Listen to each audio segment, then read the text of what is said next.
with Russia ain't all that ideal either. Okay, but nevertheless it's there.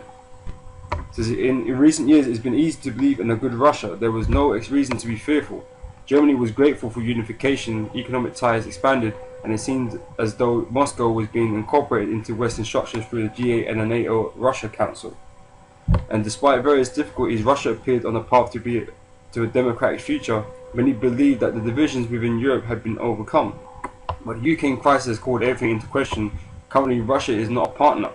Germany Defense Minister Ursula von der Leyen recently told Spiegel, now Berlin finds itself having to build bridges to a Russia that is increasingly the source of anti-Western and nationalist rhetoric. It is intolerant of national, religious and sexual minorities and is motivated by the desire to regain its former significance. Germans are divided over their relationship with Russia. Those who have always mistrusted Russia now feel fully vindicated, while those who have advocated sympathy for Russia's positions are now calling for even greater understanding. In the Spiegel poll, 3/4 of Germans indicate it is more likely that the trust in Russia has declined. Nevertheless, some 40% of respondents said that they would like to see Germany cooperate more closely with Russia in the future. Okay, there's mixed opinions in Germany right now. Okay, what's it? Yeah. Okay, there's this difference of opinions, man. Because really, it's a time where they're gonna have to pick sides. I mean, they're a part of the EU and a part of NATO right now. Okay, but that may very well change in the future, man. In the near future. Okay. Because well, we'll get to it. It mentions it here, man. Okay, but I'm gonna skip down a few paragraphs, man.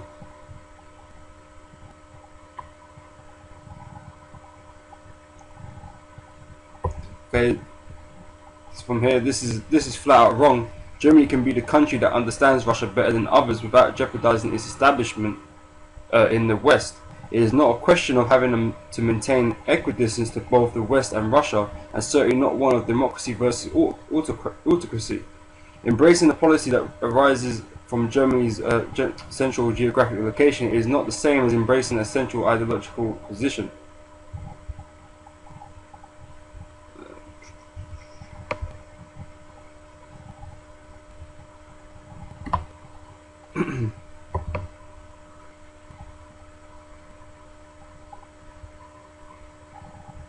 So extracting itself from the Western alliance is not an option for Germany.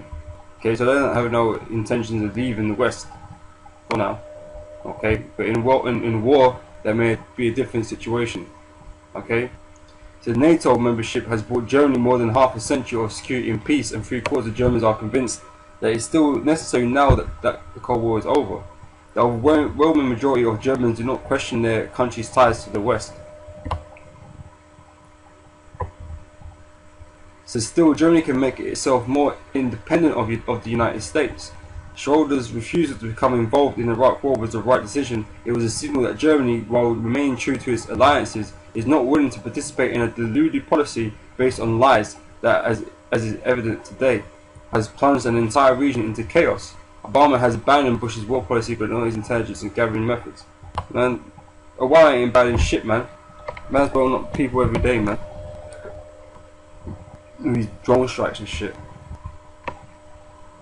So Merkel can make it unmistakably clear to the United States that she is not willing to accept the NSA's machinations. So far, the Chancellor's mild admonitions may not have made an impression on Obama, as the latest spy scandal apparently indicates that this is why it would be correct to grant asylum to whistleblowers Edward Snowden. Okay, whatever. Of course, this comes with a price. It will mean that relations with Washington will become very frosty for a while. But Germany can only credibly criticize Putin's policy if it points to the flaws in the Western alliance. At the moment, Germany's sympathy for Putin is partly derived from the sense that the United States isn't much better. Okay, because America's a bunch of fucking hypocrites, man. Okay, they know they're a bunch of fucking liars. They know that they're a bunch of devils, man. More so than the average devil. Maybe these other nations, man. You know.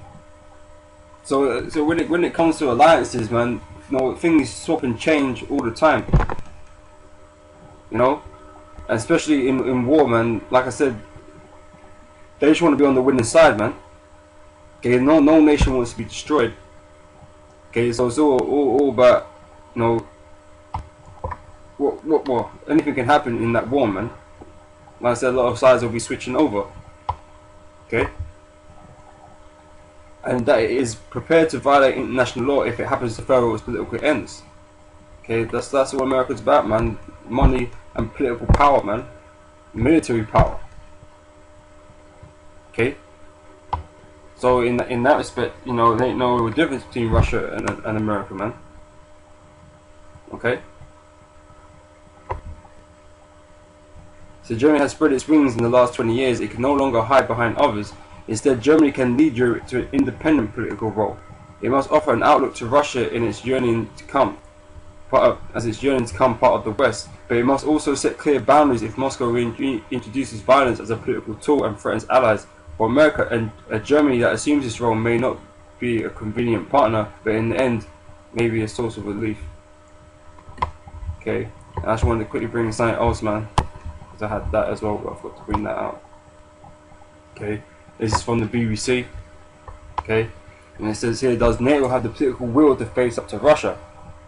Okay, because like I said, they're double dutching right now. Okay, they just passed some new sanctions yesterday. Okay, and Russia's gonna do some sanctions on these guys. Was it today? I'm not sure what I read. But they're playing political chess right now. Okay, but they can't, they won't just yet, take greater actions against Russia, man, because they're scared and they got every reason to be scared, man. Because, like I said, going to war with Russia is no easy task, man. Because like I said, World War III, man, there will be a lot of death. Okay, this is not a skirmish, man. This will be a full-out war, man, and millions of people will die based on NATO's actions, man. Okay, so it's not as easy for them just to go in and try and bully Russia, man, because Russia's a nation that won't be bullied by you, man. They have the capabilities to go to war with you, man. They're not like these shitty little Arab nations that don't have a proper army to fight great big forces like America, and the rest of NATO, man. Okay, Russia is a well-established nation. Okay, and its military power is great. Okay, so like I said, they're double dutching right now. Okay, but we all know what's gonna happen eventually. Okay, they're gonna have to go to war, man. All right. So NATO has rarely escaped the incidental question in the years since 1989 and at the fall of the Berlin Wall. Now, events in Ukraine and accompanying statements from the Kremlin about acting to protect the interests of Russians in neighbouring countries appear to offer a lifeline to the Western alliance. A Back to the Future mission organising collective defence against the threat of future coercion from the East. Okay, so this is like a revival for NATO, man, because they've been pretty much made redundant. Since the Cold War. Okay. I didn't want to get too much in here, but there's just a couple paragraphs, man. Oh, what was that?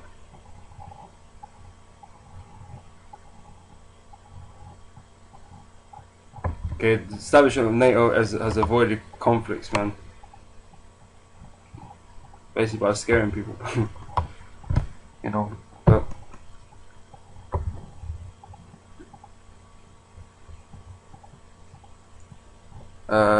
I'll read this here. In Joint Times newspaper article on Thursday, David Cameron and Barack Obama wrote that now it is time to make clear to Russia that we will always uphold our Article 5 commitments to collective self-defense.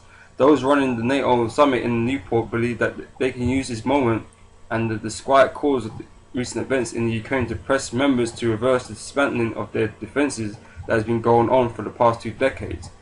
They also want to get forces together that might go to help of the three Baltic states that joined NATO at the end of the Cold War, and are now prime focus for concern in the light of President Vladimir Putin's avowed irredentist policies. Nuclear threat. There are a few reasons, though, why it might not be possible for the Western allies to do this. Okay, it means recruit, well, not recruit, but bolster those three Baltic states it was just talking about.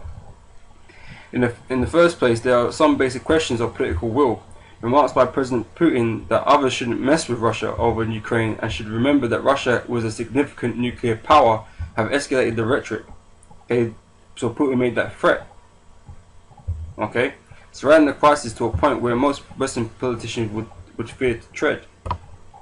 Okay, because Russia's a nuclear power, man. Okay, they actually produced the most powerful hydrogen bomb, man. Okay, I think it was called King Tsar or something like that, or the Tsar. You know, I can't remember how many megatons that was, man. But it was the most powerful one that they tested, that anyone had tested. I mean, today technology is developed further, man. There's more powerful nuclear weapons than that now. But at that time, man, you know, Russia had the most powerful nuke, man. And you know, who's to say? No, they still don't have the most powerful nuke now, man, because you know, obviously they would have been working on that and developing it further, just like everybody else. Okay, so who knows what kind of power, you know, Russia's packing with that kind of shit, man. Okay.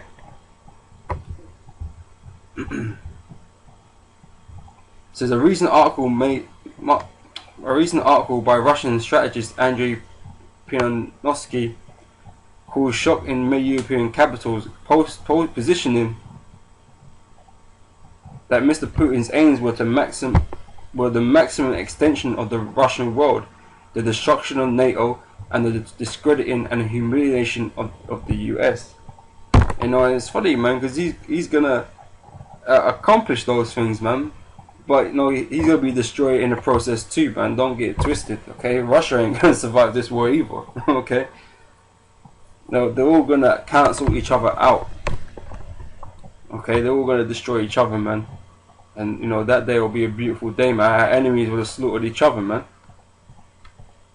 Hey, you know, it's the power of the Most High, man. The Heavenly Father.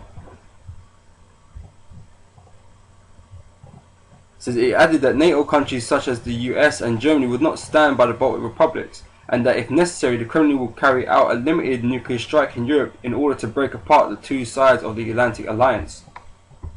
While Pianovsky was not writing in any official role, far from it, his pronouncements were considered a sufficiently accurate assessment of some of the more extreme thinking in the Kremlin that other people were writing in similar terms. Okay? Annie Applebaum, a historian and columnist who is married to the Polish foreign minister, noted that in Washington Post, the ideas of decoupling Europe and America by a nuclear strike might be terrifying, but they were hardly fantasy. In military exercises in 2009 and 2013, the Russian army openly practiced a nuclear attack on Warsaw, she wrote. Nobody in NATO thinks that the alliance should be going to Ukraine's defense with military force, if it isn't a member of the bloc after all. Okay, so they don't protect really those who are not in NATO, man. Yeah, because the Ukraine ain't part of NATO.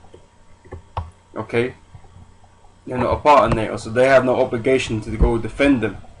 Okay, that's why no one ain't been down there yet. You know, apart from the fact that if that has to happen, man, Russia bombed that place, man, heavily. Okay.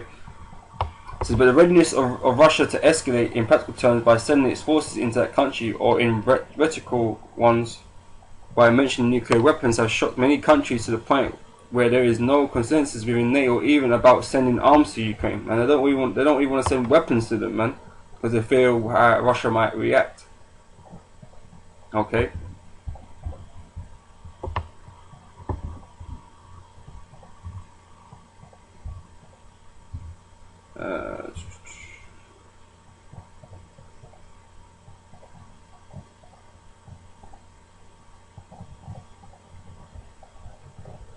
Oh, so everyone to read this anyway. Rather than seeing the new crisis in Eastern Europe as a rallying call for new commitments to collective defence, many NATO members remain trapped in